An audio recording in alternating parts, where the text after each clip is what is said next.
Welcome to the Slop Temple. We pray this video helps. You start by protecting data. Copy important files off the drive now. Once done, open an elevated command prompt and run diskpart. In diskpart, type list disk and then select disk hash for the SSD you verified. Use detail disk to confirm model and size so you never touch the wrong disk. Make sure the drive is offline or set read-only cleared if necessary. These identification steps let you target repairs safely and avoid accidental data loss before moving to repair commands. Now you run the heavy repair tools. First, attempt chkdsk on the SSD.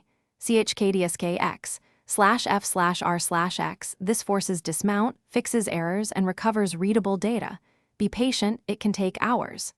If chkdsk fails repeatedly and you accept wiping the disk, use diskpart, select disk hash, then clean to remove corrupt partition tables.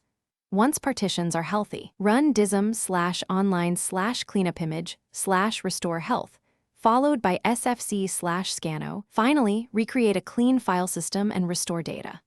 In diskpart, create partition primary, format quickfs equals ntfs and assign a letter, then copy your backups back.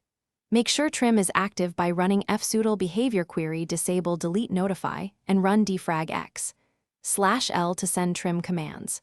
If problems persist, query smart via wmic disk drive get status, check firmware updates from the manufacturer, and consider a secure erase or RMA.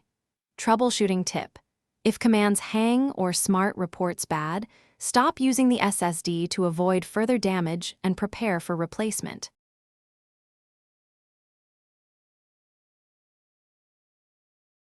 Thanks for watching. Consider subscribing if we helped you.